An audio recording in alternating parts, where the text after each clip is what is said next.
everything into play with my companies in the form of a business plan so I can go out there and dominate. The second tip that I've got is network. Use the time at the end of this event to exchange cards. If you haven't got cards, use your little paper and just write down, you know, old school, isn't it? Come on now.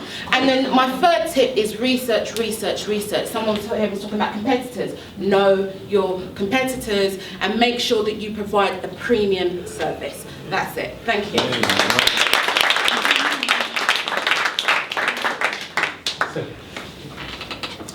Good afternoon, everyone. Hi. My name is Asafo-Agyei. I'm a director at one of the investment banks, an Asian investment bank. I am not an entrepreneur.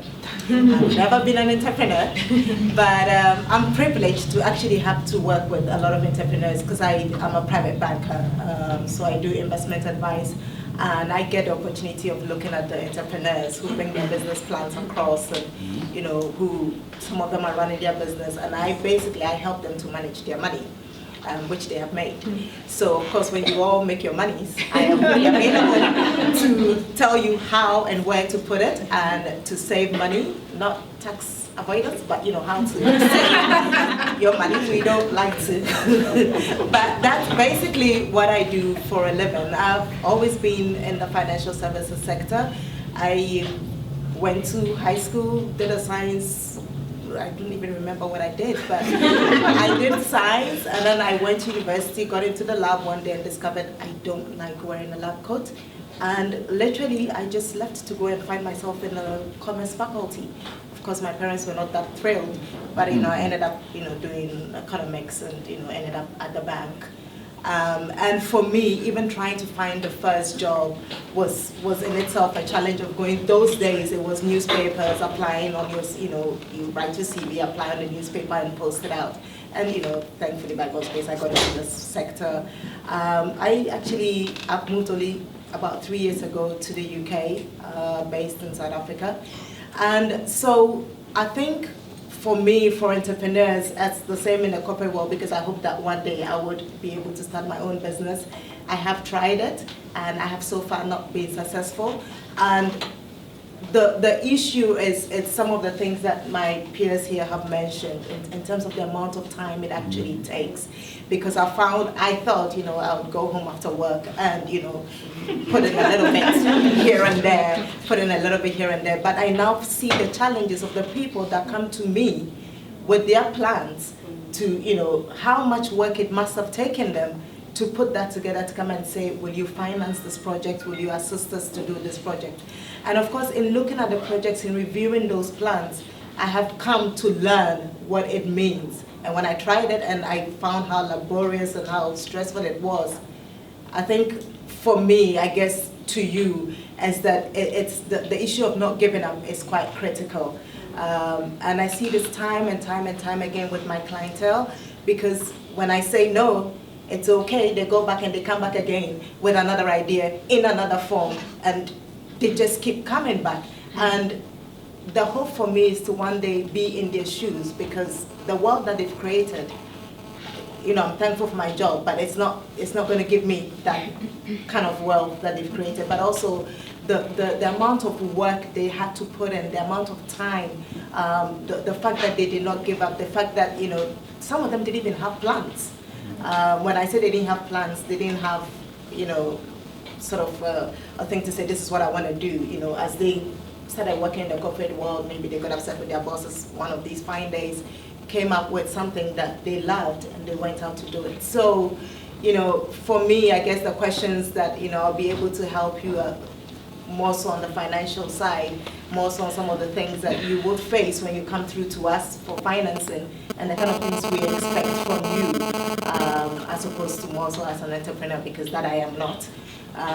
But I think my idea for you, or my tips for you, will be that whatever it is that your idea or your plans are, the research is quite critical, because when you get to our desk, and you will get to that desk at some point, depending on where you may be starting from, the things that we look out for is actually if you've actually thought through what it is that you want to do.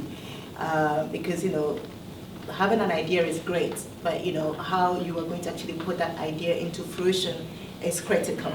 And we would always, of course, want you to put something in it, and it's not just equity. Sometimes we can see from your plans that you haven't put any time into it at all. Or it's just something that you heard about and you thought everybody was running into it, so you run into it. So those, in terms of thinking through your ideas, researching your ideas is quite critical. Of course, if there's anything I have learned, planning and making sure that you have the right business plan, your projections, it's your forecasting. Those are the things that we look at before we can say we are willing to even consider what you have to say. And after you've done that, of course, as I said in the beginning, it's critical not to give up. You will not be the first person to fail on a project. You will not be the last person to fail. But if there's anything that you can see in this life, all the successful people probably failed so many times. Some of it is actually quite shocking. And I like I said, I get to see this every time.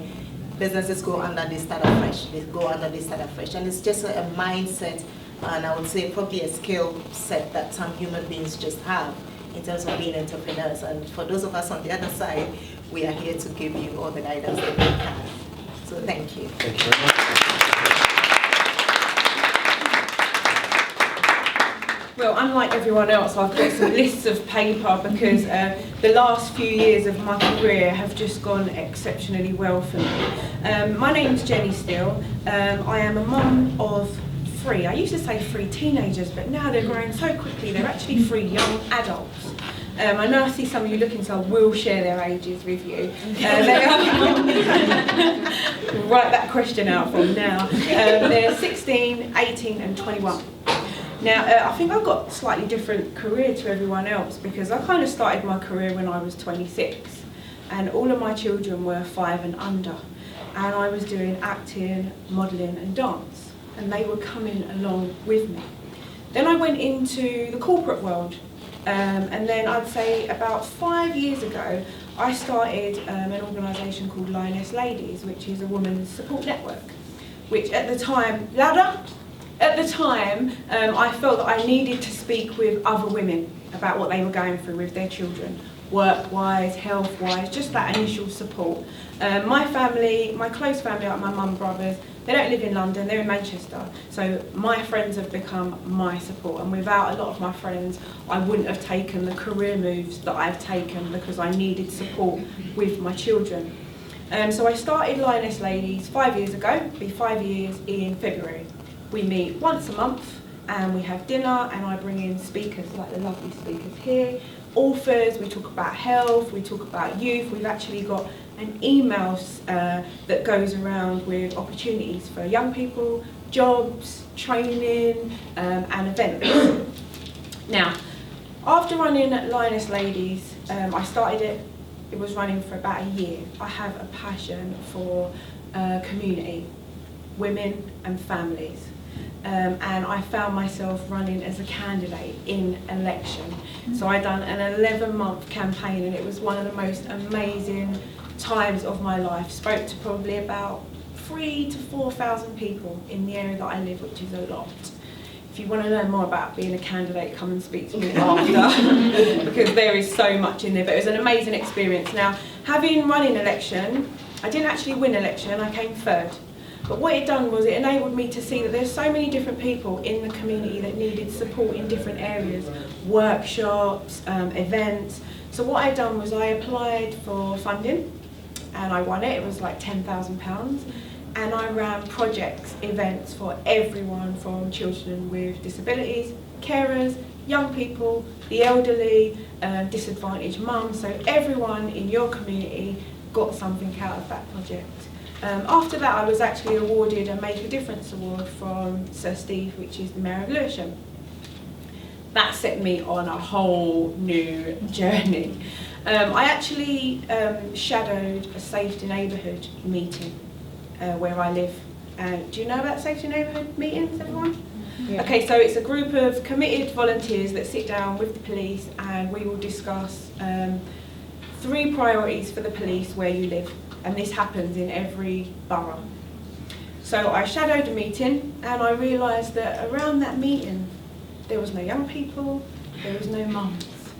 Everyone was the older generation and talking about the younger generation and talking about mums and how our children, like single mums, how our children are just running up and down and creating trouble on the stairwells of blocks. So I actually asked, how can I join? And I joined. And 3 months later, I became the chair of that meeting, and I went on to chair it for 4 years. And the one thing I would say is that in order to know what's going on in your community, you need to go to one of those meetings. What we read in the press is not always what is happening in our community. And, you know, we're talking about an hour, 2 hours of your time once every 3 months. Those meetings are not that regular. This year I became the chair of the police advisory group for Lewisham as a borough. So now I'm borough-wide. And what we do as a group, again, we're committed volunteers, and what we do as a group is we look at the bridging the gap between the police and the community. So anything that happens within Lewisham Borough comes to me. So if there is a murder, if there is a taser incident, if there is a gang-related stabbing incident, then they will call myself. I will get in touch with every other member within that group, and we will get that information out to the community as quickly as possible. One of the other things that we actually have opportunity to be involved in is the Section 60, which is when an incident has happened in the area, and depending on what has happened, the age groups of, say an incident happened and it was between 16 and 18-year-olds. Anyone aged between 16 and 18 that fitted that description in that area would be stopped and searched for the next 24 hours. So we actually get to find out about that. And what that enables us to do is it enables to contact people like yourselves who have got young people